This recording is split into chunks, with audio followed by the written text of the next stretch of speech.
The second thing in this lesson was simplifying radicals. So what you're going to have here is you're going to have some type of root. So in this one we have the third. Here we have the second root, or square root. And so you're going to have some type of root, and then you're going to have variables or numbers underneath the radicals with exponents, and you're going to have to simplify the exponents.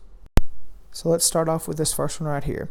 We have negative the third root of m to the 6th n to the 9th. And now the whole purpose of doing this is we're going to try to get these exponents to become the same thing as the root, so we can cross the root and the exponent out.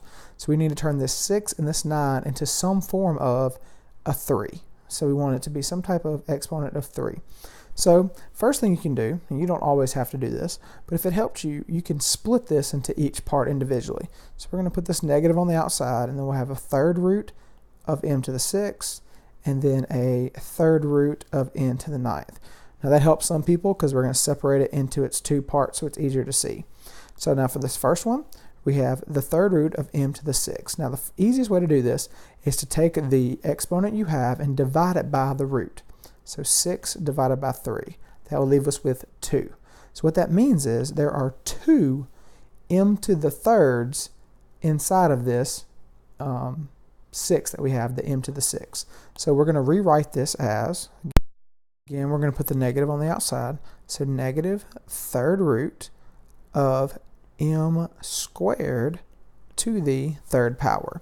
And the reason we can do that is when you have a power raised to a power, or an exponent raised to another exponent, you multiply those, and 3 times 2 goes back to 6. So we're rewriting the 6 as a square, m squared, to the third power. And what this does for us is we can cross out our third root and cross out our 3 exponent, and we're just left with simply negative m squared. So let's do the same thing with the 9. So we have 9 divided by 3, which is 3.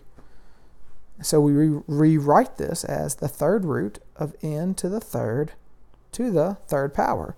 And again, the reason we can do that is because 3 times 3 is 9. So we're rewriting this so that now we can cross out our 3 root and our 3 exponent, and we're just left with n to the third. So your answer is negative m squared n to the third. Now, if you want a shortcut, here's the shortcut if you don't want to go through this step right here. What you can do is take your exponent and just divide it by the root, and you'll see what your final exponent will be. So right here, you have the third root of m to the 6th. So 6 divided by 3 is 2, and you'll see down here our final answer was m squared. So that was your final exponent. Same thing with the 9. 9 divided by 3 is 3, so our final exponent was n to the third.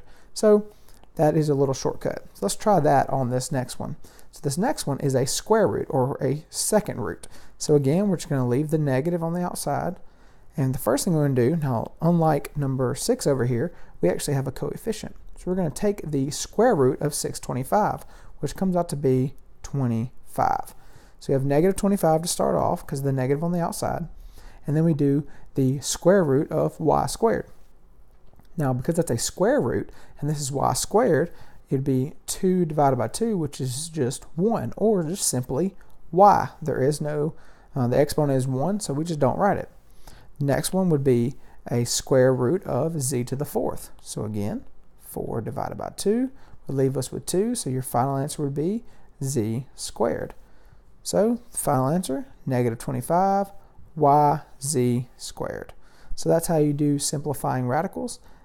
Next up will be simplifying rational exponents.